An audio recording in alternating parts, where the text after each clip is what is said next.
Hey guys, Matt Jones in Seoul in a friend's cafe in a small place called Wonsadong, which is a little village, a little precinct within a suburb between Angukdong and Jeonnasamga.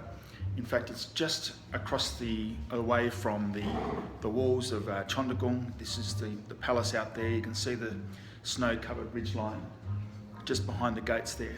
So the front part of the gate is down that way. It's a beautiful place to visit. In fact, behind, if you go this way a little bit, you'll come to what is known as Biwon, the secret garden. So the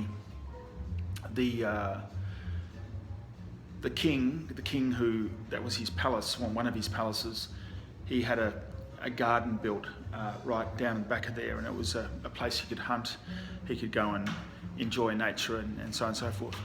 Anyway, this is my favourite cafe in Korea, and I'd love to tell you the story about everyone in here, but actually it's run by two sisters who are great friends of mine, and they're quite shy, and they're reluctant to be in a photograph, even more reluctant to be in a video like this. So it's just me today, and I thought that was interesting because it's worth noting that the Korean temperament is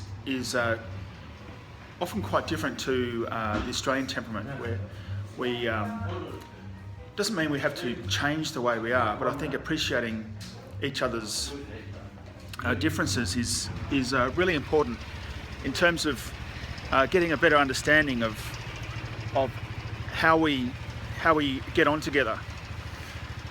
And at first, sometimes it can be a bit unusual. The reason I mention this today is it's 23rd of January. That's the 23rd day in this 100 days to harvest. As I get about moving closer to this project Friendship Tree coming to fruition. And so you can see the cafe just behind us there. Sisters are lovely. They're inside, and of course I respect their wishes not to be on camera. You can see the cabbage that's grown here deep in the snow. It's really quite picturesque at the moment. Quite cold. It was about -13 this morning.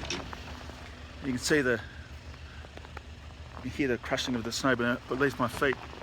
But I just wanted to talk about this aspect of temperament and why that's important in terms of understanding each other, whether it be in sort of social settings, in tourism, asking for help, and importantly for many, in a business setting. Australians can be quite casual, quite often quite outgoing, often more informal than anything else, and not that rubs the Koreans up the wrong way, but what it can do is it can create a situation where Koreans feel maybe a bit overawed by the sort of enthusiasm or the natural presence of Australians. On the other hand, Koreans are very warm people, very much involved with the homogeneity of the group. They're very considerate, and they're also very respectful of their own place and the way of doing things. And so what's important to note there is, I'm going to come out of the cold, it's absolutely freezing outside. If as an Australian, if you just barge into a situation and expect just to pick up the conversation as you might in Australia, you can feel maybe a little bit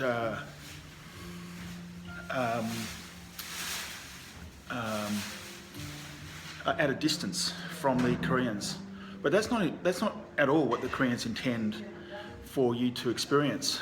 It's more almost like their aversion to this immediate sense of social engagement. And I mean, I'm not Korean, so I can't fully explain what it must be like for a Korean person to meet the Australian.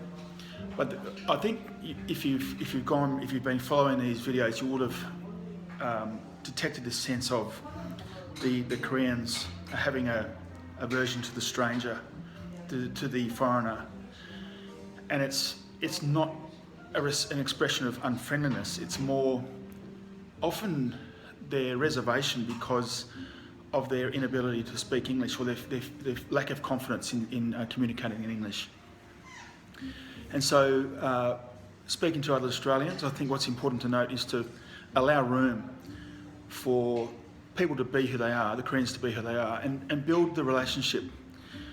Give it time, and try and, as far as you can within the knowledge you have, be respectful on the basis of their culture with what you can understand. And the reward for that is the relationships that you build, the friendships that you have. My greatest memory actually with these two sisters was going to they were heading out. They closed the cafe early one year. I think it must have been 2012, maybe 2011, and they were going to a big protest that was on the streets of Seoul. It was at the time of the American FTA, when it was being signed, many thought prematurely. And so there were literally tens of thousands of people,